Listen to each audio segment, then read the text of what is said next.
Assalamualaikum warahmatullahi wabarakatuh. Perkenalkan, nama saya Gina Putri Dayani. Di sini saya akan memaparkan hasil identifikasi mengenai masa pemerintahan demokrasi terpimpin. Yang pertama adalah latar belakang diberlakukannya demokrasi terpimpin.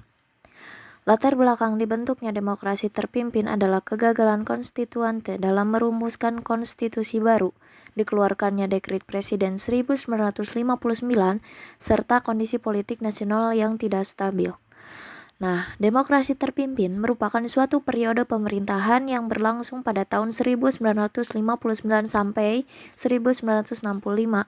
Dalam periode tersebut, Presiden memegang kendali penuh atas jalannya pemerintahan. Hal tersebut berbeda dibandingkan periode sebelumnya atau demokrasi liberal, di mana Presiden hanya merupakan kepala negara sedangkan pemerintahan dipimpin oleh seorang Perdana Menteri. Diberlakukannya demokrasi terpimpin di Indonesia dilatar belakangi oleh berbagai hal, seperti kegagalan konstituante dalam merumuskan konstitusi baru, dikeluarkannya Dekret Presiden 1959, serta kondisi politik nasional yang tidak stabil akibat sering dikeluarkannya mosi tidak percaya di parlemen. Yang kedua, ada kebijakan-kebijakan pada masa demokrasi terpimpin.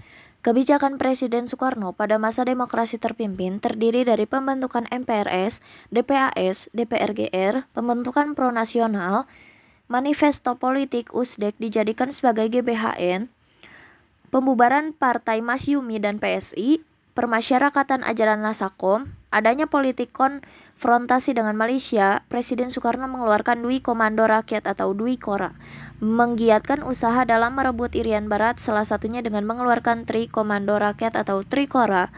Indonesia keluar dari PBB. Indonesia menjadi tuan rumah Asian Games tahun 1962, Indonesia menjadi tuan rumah Ganevo, serta Indonesia mempelopori terbentuknya Gerakan Non-Blok atau GNB. Yang ketiga, ada penyimpangan-penyimpangan pada masa demokrasi terpimpin. Demokrasi terpimpin merupakan suatu periode pemerintahan di Indonesia yang berlangsung pada tahun 1959 sampai 1965. Dalam periode tersebut, Presiden memiliki kuasa yang penuh dalam pemerintahan. Di periode sebelumnya, yakni masa demokrasi liberal, Presiden tidak terlalu memiliki kuasa dalam pemerintahan, karena kepala pemerintahan dipegang oleh seorang Perdana Menteri. Pada masa demokrasi terpimpin, terjadi banyak penyimpangan yang dilakukan oleh pemerintah. Berikut beberapa penyimpangan pada masa demokrasi terpimpin, yaitu peran Presiden Soekarno yang dominan, peran militer yang kuat, serta adanya pembatasan partai politik. Dan yang terakhir, berakhirnya demokrasi terpimpin. Demokrasi terpimpin adalah demokrasi yang dipimpin oleh hikmat kebijaksanaan dalam permusyawaratan atau perwakilan, sesuai dengan Undang-Undang Dasar 1945. Demokrasi terpimpin dimulai ketika Presiden Soekarno mengeluarkan Dekret Presiden 5 Juli 1959 dan berakhirnya pada tahun 1966 pasca adanya tragedi G30 SPKI.